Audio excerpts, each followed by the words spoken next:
Meus queridos irmãos, a paz do Senhor Jesus, amém? Você pode se assentar. Te convido a abrir a sua Bíblia. Primeira carta de Paulo aos Coríntios. Faremos menção de 3 textos que estão nessa carta. O primeiro texto está em primeira carta de Paulo aos Coríntios, capítulo 1, verso 17. Depois, capítulo 2, verso 4. E depois, capítulo 4, verso 20. Apenas 3.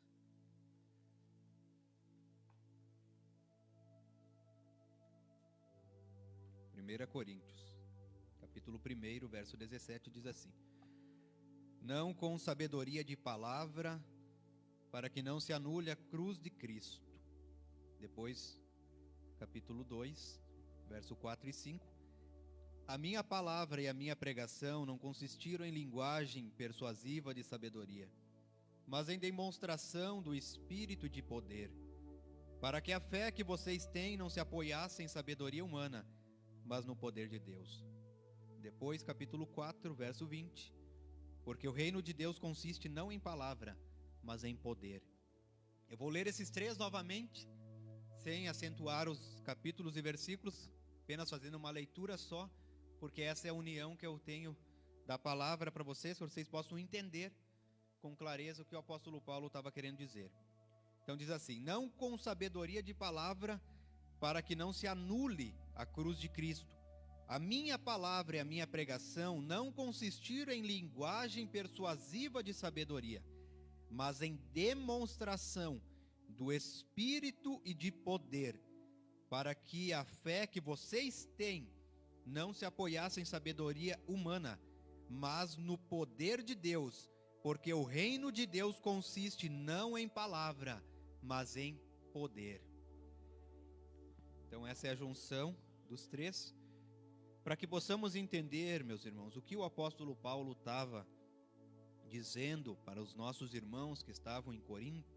Precisamos entender o contexto, por que essa carta foi escrita, por que esses versículos foram escritos. O apóstolo Paulo, no final da sua segunda viagem missionária, ele chega a esta cidade e ele se depara com uma cidade muito povoada, havia muita gente na cidade de Corinto, porém era uma cidade muito voltada à adoração a deuses, à prática pagã. A cidade de Corinto era uma cidade portuária. E o apóstolo Paulo investiu 1 ano e 6 meses do seu ministério ali pregando, primeiramente na sinagoga e depois na casa dos irmãos. Era uma cidade muito rica, muito abastada. Porém, a cidade de Corinto era uma cidade muito declinada ao pecado. A cidade de Corinto era terrível, meus irmãos, terrível. A promiscuidade, a homossexualidade era tão grande nessa cidade, havia tanto pecado em Corinto que o apóstolo Paulo ele fica apavorado ao ver a degradação moral dessa cidade. Por isso que ele investe tanto tempo do seu ministério, porque as suas viagens não eram assim 1 ano e 6 meses em cada lugar, mas 1 ano e 6 meses o apóstolo Paulo investiu nessa cidade, porque ali havia muita gente. E quando os judeus o expulsaram da sinagoga, Deus o conforta, o próprio Cristo o conforta, dizendo: Paulo, não tenha medo, porque eu tenho muita gente nessa cidade. Era esse o contexto da chegada do apóstolo a essa cidade.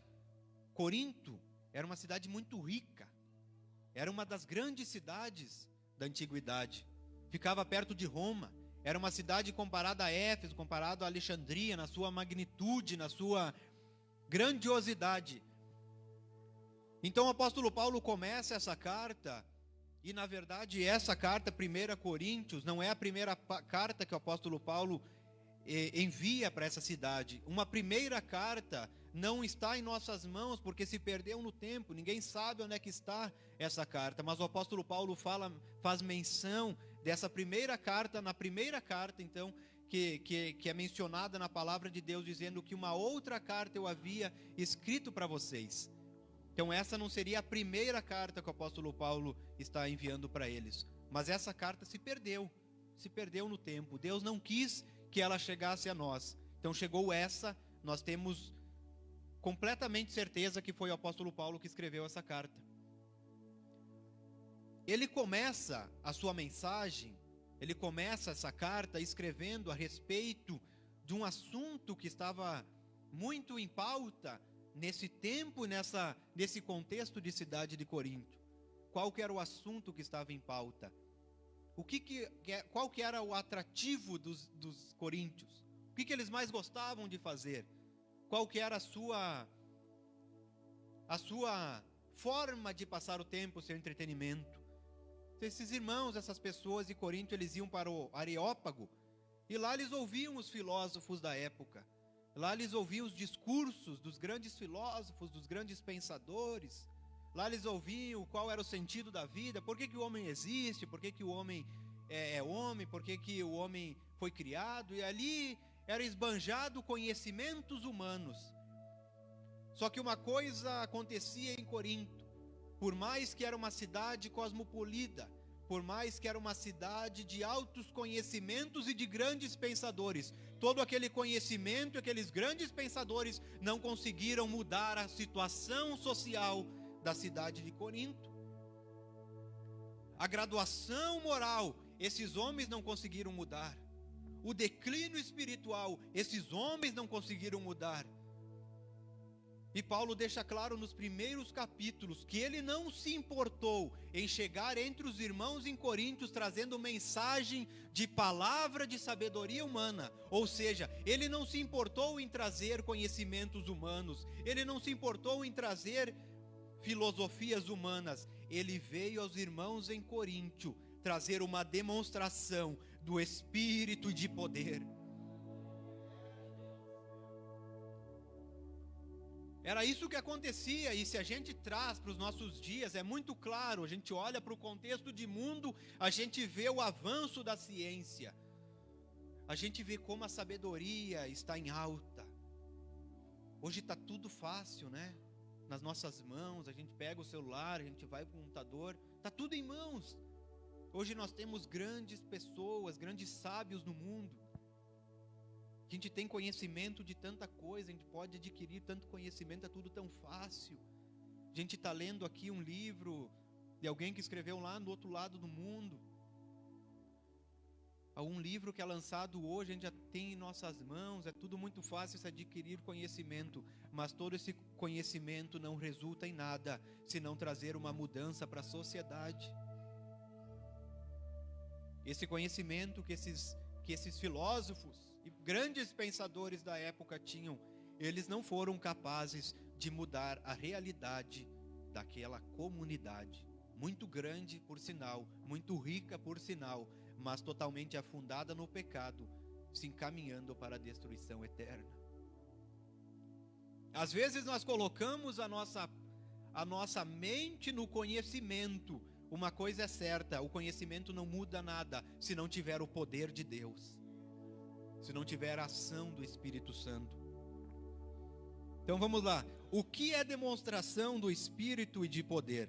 A palavra demonstração na língua original, apodexi, traz a ideia de uma prova legal apresentada diante de uma corte. É isso que quer dizer demonstração. E qual era a prova legal que Paulo trazia? Era apresentar vidas transformadas pela pregação poderosa do Evangelho. Então eles se reuniam para ouvir grandes filósofos e grandes pensadores, mas todos aqueles pensamentos que rodeavam as mentes dos coríntios não era capaz de transformar uma vida sequer. Agora Paulo chega para eles e mostra os sinais do Evangelho, o poder do Evangelho, e apresenta para eles vidas transformadas. Vidas transformadas. Porque quando a gente se enche de conhecimento, a gente se torna apenas arrogante e cheio de si. Agora, quando o poder do Evangelho entra na nossa vida, a gente se esvazia de nós mesmos. E a gente é cada vez mais humilde e submisso ao Senhor. Porque o conhecimento incha, mas o poder do Evangelho esvazia a gente de si mesmo. E quando a gente está vazio de si mesmo, é que a gente pode ser cheio do Espírito Santo. Porque é necessário ser vazio de nós mesmos, porque se já tem algo preenchendo o vaso, o Espírito Santo não pode encher, porque já tem algo ali dentro. Agora, quando a gente se esvazia de nós mesmos, é ali que Ele enche e transborda. Porque é isso que Deus quer.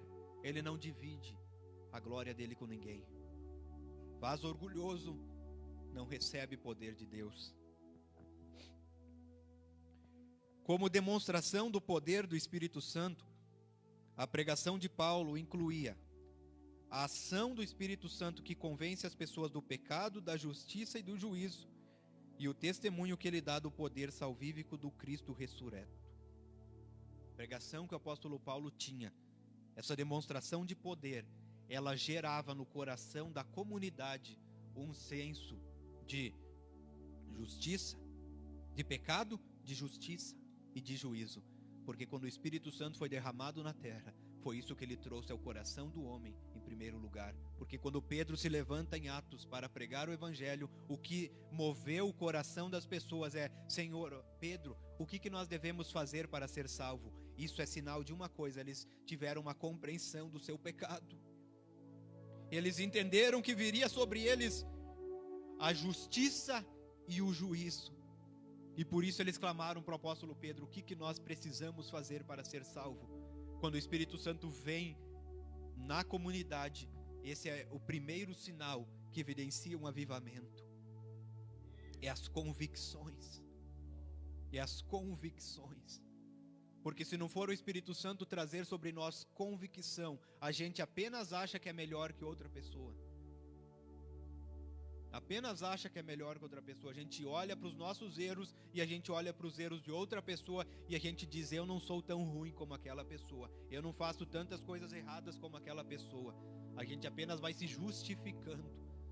Agora, quando o Espírito Santo lança a luz sobre a nossa vida, a gente diz: ai de mim, Senhor, eu estou perecendo. A gente fica como Isaías quando contempla a glória do Senhor. Ele diz: ai de mim, Senhor, porque eu tenho lábios impuros, eu habito no meio de um povo de impuros lábios. Ele identifica o seu pecado. E ele não se justifica, porque é isso que acontece quando a gente tem um encontro com a glória de Deus. Quando a gente tem um encontro com o Espírito Santo, a gente não consegue se justificar.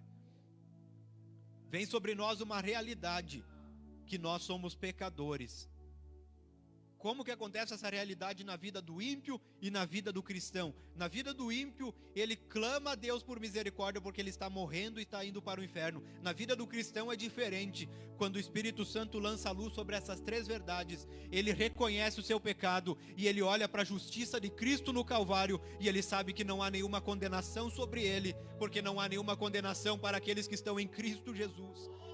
Ele sabe que era, mas ele olha para o Calvário e ele sabe que o sangue de Jesus o purifica. E ele sabe que Deus não vai imputar sobre ele justiça nenhuma e nem condenação nenhuma, porque sobre nós repousa o sangue de Cristo. Quando Deus olha para o cristão, ele não enxerga o cristão, ele enxerga Cristo. O sangue da propiação, que é propício para resgatar do pecado. Quando Deus olha para você, ele não enxerga você, ele está enxergando o sangue de Cristo que está derramado sobre a tua vida. É por isso que a gente é diferente. É por isso que não existe ninguém como nós na terra, porque nenhum ser humano na terra é igual a você. Apenas se ele for cristão, ele é teu irmão. Se ele não for cristão, ele é diferente de você, porque sobre você tem a imagem de Cristo. Sobre a vida de outra pessoa que não é cristão, não tem a imagem de Cristo. Quando Deus olha para a humanidade, ele olha com juízo. Agora, quando ele olha para a igreja, ele olha com misericórdia. Quando ele olha para os povos, e se você parar para prestar atenção o que está acontecendo no mundo, você vai ver que Deus está fazendo grandes coisas. Não é só a pandemia que está destruindo muitas coisas. Você liga o noticiário, você vê as grandes enchentes na Europa. Se eu não me engano, foi essa semana uma nuvem de areia, aquela tempestade de areia de 100 metros de altura invadiu uma cidade na China. 100 metros de altura. tem os vulcões em erupção. Deus está agindo na terra. Ele está sacudindo a humanidade, porque quando ele olha para a humanidade que não está em Cristo, ele vê juízo, porque ele precisa tratar com a humanidade.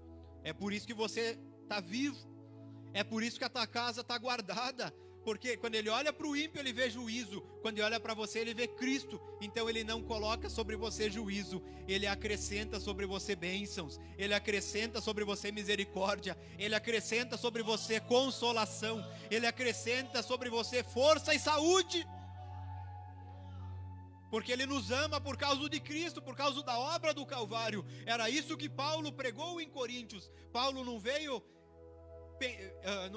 veio examinar o seu contexto e trazer uma nova filosofia. Paulo veio como uma mensagem salvadora. Cristo em vós é a esperança da glória. Cristo é que pode mudar essa sociedade. Jesus, o Cristo que morreu e ressuscitou, é que pode transformar as suas vidas. O que o estudo não faz, Cristo faz. Por isso que a nossa mensagem é cristocêntrica, porque só Ele é digno de louvor, porque só Ele é capaz de transformar a nossa vida.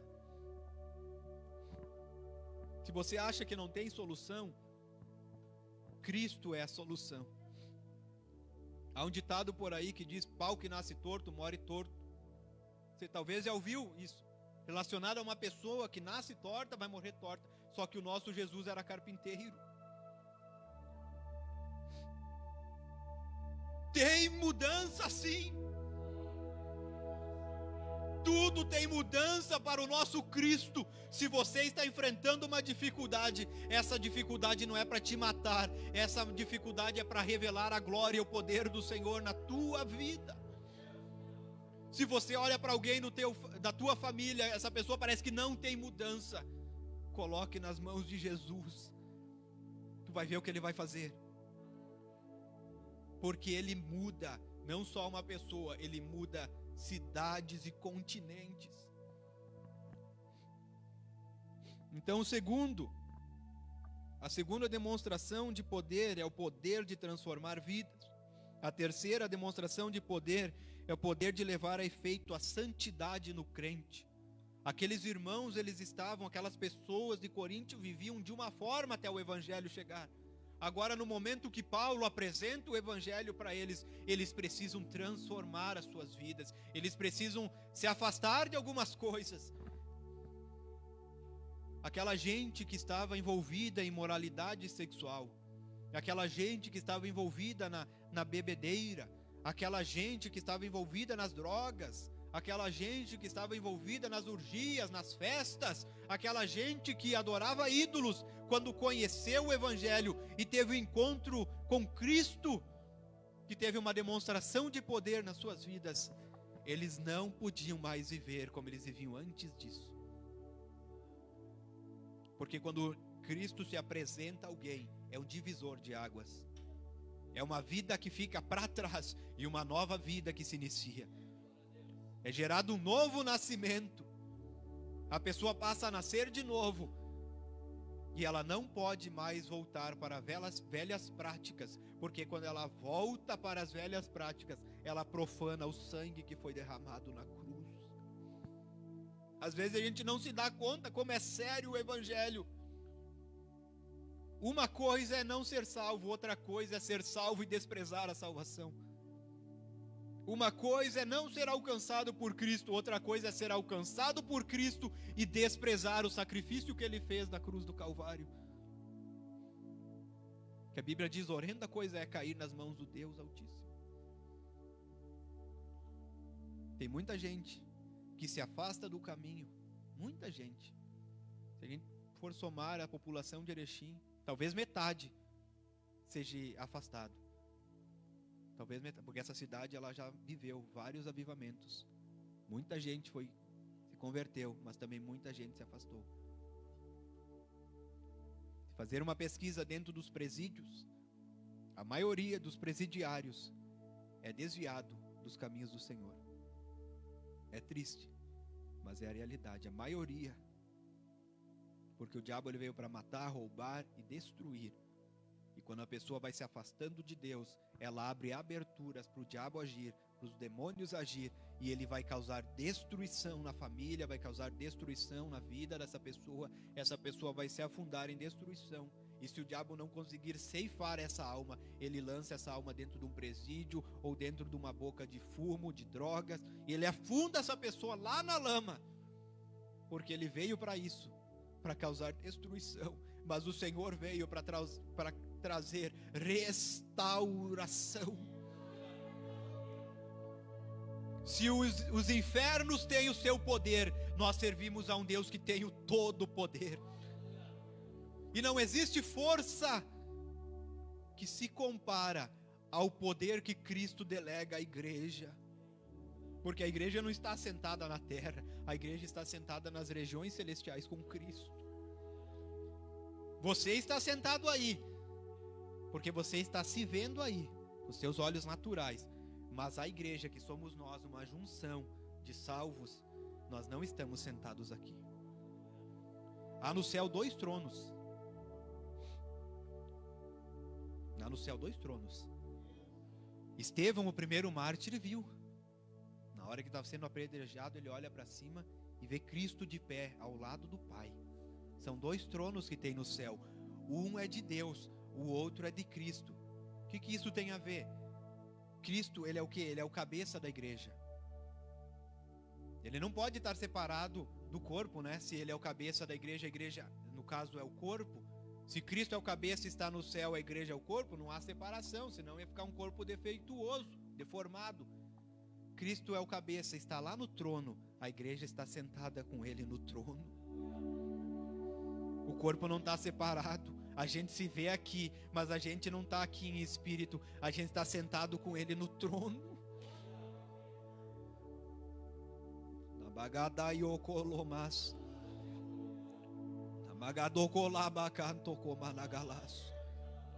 A gente está muito perto do Pai.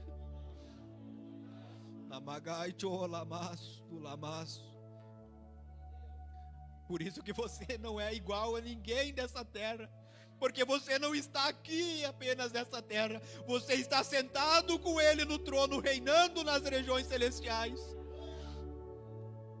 Aonde você está, você é a igreja, e aonde você está, é você que domina.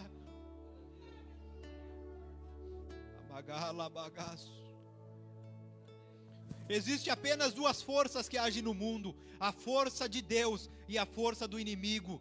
Quando você entende isso, aonde você está, você é que manda, porque aonde você está, você tem todo o poder de Deus na tua vida. Então você expulsa todas as forças do inimigo, e é você que reina nesse lugar.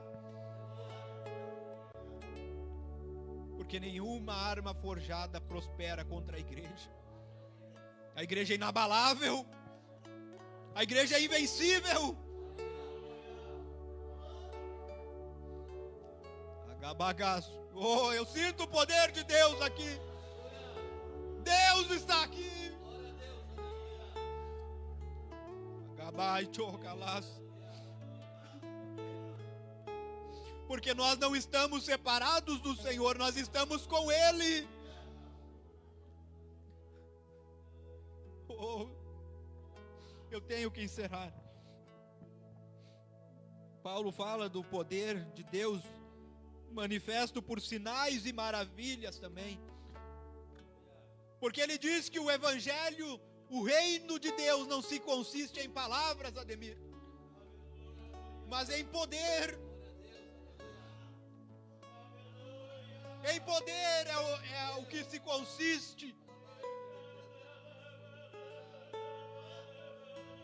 Vamos ficar em pé.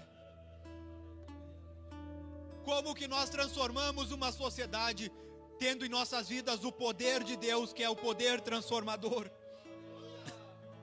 Por que as coisas não mudam? Porque nos falta poder. Porque quando vem o poder de Deus sobre nós, tudo é transformado.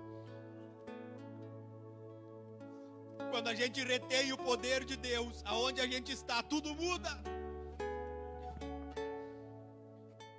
Por que a gente não vê mais tantos sinais?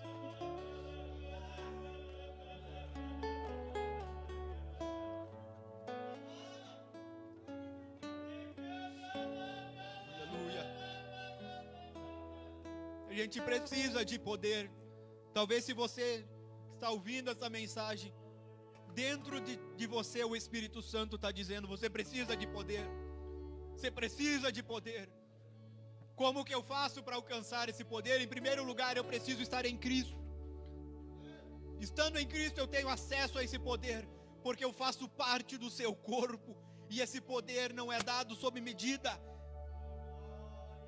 Paulo diz: em vós existe toda a plenitude de Deus. Sabe o que é isso? Toda a plenitude de Deus. Todo o poder de Deus está na igreja. Você tem acesso a esse poder se você está em Cristo. Esse é o primeiro ponto, principal, essencial. Mas como que eu tenho acesso? É pedindo. É pedindo. Jesus diz: tudo o que pedires em oração, crendo recebereis. Aí ele acrescenta: tudo o que pedirmos em meu nome, o vosso Pai que está no céu, Ele vai conceder a vocês. Como que eu adquiro o poder? Primeiro, estando em Cristo. E segundo, pedindo. É muito simples. Se eu quero pedir alguma coisa para o meu pai, para minha mãe, se eu quero pedir alguma coisa para minha esposa, eu peço, né? É muito simples. Estou com fome, amor, eu estou com fome. Quero dinheiro, pai, eu quero dinheiro. Né? Eu fazia isso quando era mais novo. Agora não faço mais. Meu pai diz: vai trabalhar que tu ganha dinheiro. Mas é muito simples. E a gente acha que Deus, meu Deus, está lá em cima. A gente faz uma tempestade num copo d'água. Deus, Ele é simples. Ele é tão simples que Ele desceu de lá e habitou entre nós.